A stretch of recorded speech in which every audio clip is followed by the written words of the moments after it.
গত কদিন ধরেই আমাদের নজর হাইকোর্টে, তার কারণ হাইকোর্টে দুই বিচারপতির দ্বৈরথ যা সুপ্রিম কোর্ট পর্যন্ত গড়িয়েছিল, এবং এই দুই বিচারপতির সংঘাতের জেরে এবার মুখ খুললেন বিচারপতির সৌমেন সেন।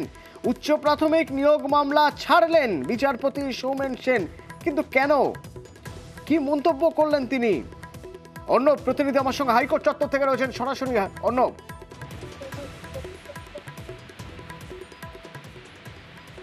অর্ণব শোনা যাচ্ছে?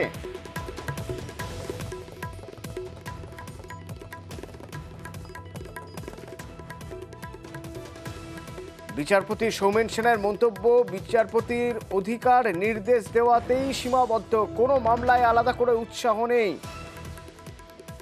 প্রতিনিধি অর্ণব আমার সঙ্গে হাইকোর্ট চত্বর থেকে রয়েছেন। অর্ণব, বিচারপতি সৌমেন সেন উচ্চ প্রাথমিক নিয়োগ মামলা ছাড়লেন কেন, কি তার পর্যবেক্ষণ? দেখো, উচ্চ প্রাথমিকের মামলা এবং এই শুনানি অনেকটা এগিয়ে গিয়েছিল এবং আদালতের ভাষা যাকে বলা হয় পার্টহাট মামলা।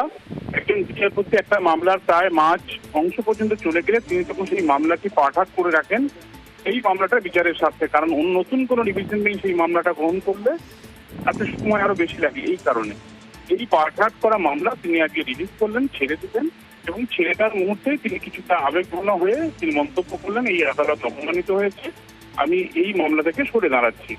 এবং সকলেরই সংবাদ মাধ্যমে বলার অধিকার রয়েছে, আমি সকলকে শ্রদ্ধা করি, সম্মান করি, আমি অন্য কোনো বিচারপতি বা কাউকে নিয়ে কোনো মন্তব্য করবো না।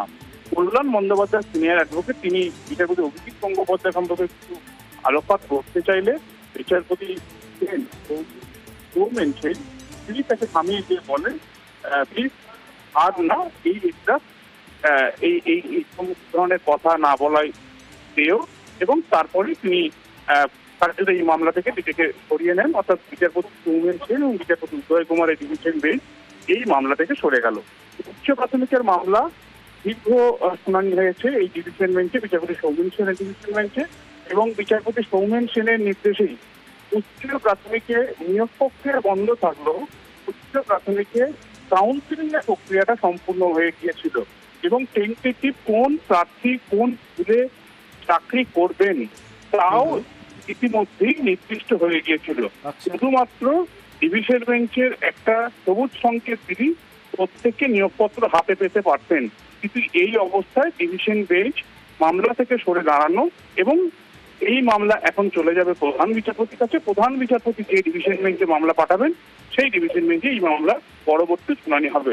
যদি উচ্চ প্রাথমিক নিয়ে একদিকে অভিযোগ ছিল, একাধিক পরীক্ষার্থীর অভিযোগ রয়েছে, এবং সেখানে একাধিক মেরিট লিস্ট, একবার মেরিট লিস্ট বাতিল করে কলকাতা হাইকোর্ট, দ্বিতীয়বার মেরিট লিস্ট গলত ধরা পড়ে, সেই বিষয় নিয়ে দুটি বিস্তৃতি কি রয়েছে না রয়েছে সুপ্রিম কাজ চলছিল। কিন্তু বিচারপতি সৌমেন সেন এই প্রথম ইজলাসে অল্প হলেও মুখ খুললেন, এবং তিনি নিজেকে এই মামলা থেকে সরিয়ে নেওয়ার মধ্যে তিনি একটা কথা কোটানকোট বললেন, এই আদালত অনেক অপমানিত হয়েছে।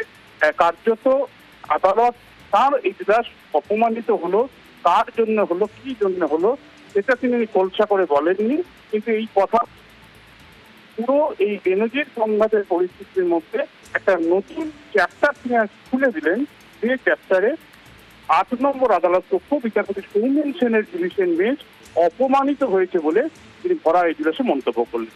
ধন্যবাদ অর্ণব। একদিকে যেমন উচ্চ প্রাথমিকের নিয়োগ মামলা ছাড়লেন বিচারপতি সৌমেন সেন, অন্যদিকে আবার মেডিকেল ভর্তিতে দুর্নীতি সংক্রান্ত সব মামলায় সুপ্রিম কোর্টে সরে গিয়েছে গতকালই, কারণ হাইকোর্টের এই দুই বিচারপতির বেনজির দ্বন্দ্বের জের।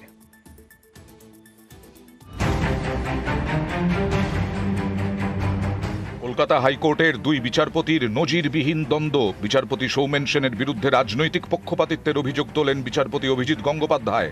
এই অবস্থায় স্বতঃপ্রণোদিত হস্তক্ষেপ করে সুপ্রিম কোর্ট। প্রথমে দুই বিচারপতির যাবতীয় নির্দেশে স্থগিতাদেশ, এবার মেডিকেলে ভর্তিতে দুর্নীতি সংক্রান্ত সব মামলা কলকাতা হাইকোর্ট থেকে সরল সুপ্রিম কোর্টে। ৩ সপ্তাহের মধ্যে যাবতীয় বিচার প্রক্রিয়া স্থানান্তরের নির্দেশ সুপ্রিম কোর্টের বিশেষ বেঞ্চের। ৩ সপ্তাহের পর ফের এই মামলার শুনানি।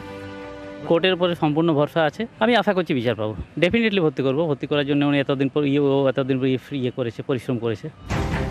সোমবার এই মামলার শুনানিতে রাজ্যের আইনজীবী কপিল সিব্বল বলেন, বিচারপতি অভিজিৎ গঙ্গোপাধ্যায় এখনো এ ধরনের মামলা গ্রহণ করছেন, ভবিষ্যতে তিনি আবারও করবেন। অভিষেক বন্দ্যোপাধ্যায়ের আইনজীবী বলেন, রোজ বিচারপতি অভিজিৎ গঙ্গোপাধ্যায় এই ধরনের মন্তব্য করছেন। তখন সুপ্রিম কোর্ট বলে, কোন বিচারপতির বিচার্য বিষয় কি হবে সেটা ঠিক করেন হাইকোর্টের প্রধান বিচারপতি। তিনি হাইকোর্টের প্রশাসনিক প্রধান, তিনি নিশ্চয়ই প্রয়োজনীয় পদক্ষেপ করবেন। এরপরেই মেডিকেলে ভর্তি সংক্রান্ত সব মামলা সুপ্রিম কোর্টে সরানোর নির্দেশ দেয় দেশের প্রধান বিচারপতির নেতৃত্বাধীন বিশেষ বেঞ্চ। বৃহস্পতিবার চাঞ্চল্যকর অভিযোগ করেন অভিজিৎ গঙ্গোপাধ্যায়। নিশানা করেন বিচারপতি সৌমেন সেনকে। মেডিকেলে ভর্তিতে দুর্নীতি সংক্রান্ত মামলায় নির্দেশ দিতে গিয়ে বিচারপতি গঙ্গোপাধ্যায় বলেন, বড়দিনে ছুটির আগে বিচারপতি অমৃতা সিনহাকে নিজের চেম্বারে ডেকেছিলেন বিচারপতি সৌমেন সেন। সেখানে বিচারপতি সিনহাকে রাজনৈতিক নেতার মতো নির্দেশ দেন বিচারপতি সেন। প্রথমে বলেন অভিষেক বন্দ্যোপাধ্যায়ের রাজনৈতিক ভবিষ্যৎ আছে, তাকে বিরক্ত করা যাবে না। বিচারপতি অমৃতা সিনহার এজলাসের শুনানির লাইভ স্ট্রিমিং বন্ধ করতে হবে। বিচারপতি সেন এও বলেন প্রাথমিকের 2টি মামলা খারিজ করতে হবে বিচারপতি সিনহাকে। কলকাতা হাইকোর্টের প্রধান বিচারপতিকে সব জানান বিচারপতি অমৃতা সিনহা। আমি বিচারপতি সিনহার কাছ থেকে এটা জানতে পেরেছি। বিচারপতি সৌমেন সেন স্পষ্টই একটি রাজনৈতিক দলের হয়ে কাজ করছেন, তাই সুপ্রিম কোর্টের উচিত তার সমস্ত নির্দেশ খারিজ করা। নির্দেশনামা এবং আবেদনপত্রের কপি ছাড়াই সিঙ্গল বেঞ্চের নির্দেশের ওপর স্থগিতাদেশ দিচ্ছেন বিচারপতি সেন। ভুল বার্তা পাঠাচ্ছেন বিচারপতি সেন। এই মামলায় রাজনৈতিক স্বার্থ জড়িত থাকা ব্যক্তির মতো আচরণ করছেন বিচারপতি সেন। কয়েকজন রাজনৈতিক ব্যক্তিকে বাঁচানোর চেষ্টা করছেন। কেন তার বিরুদ্ধে ইমপিচমেন্টের প্রক্রিয়া শুরু হবে না? কেন সুপ্রিম কোর্টের নির্দেশ থাকা সত্ত্বেও 2 বছর ধরে তার বদলি হচ্ছে না? অন্য বিচারপতিদের তো হয়ে গেছে, কে তাকে বাঁচাচ্ছে? আমি দেশের প্রধান বিচারপতিকে বিষয়টি দেখার জন্য অনুরোধ করব।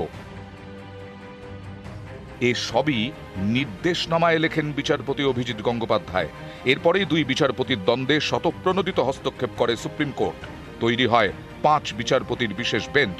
সেই বেঞ্চই এবার মেডিকেলে ভর্তিতে দুর্নীতি সংক্রান্ত সব মামলা সুপ্রিম কোর্টে সরানোর নির্দেশ দিল। নিউজ 18 বাংলা।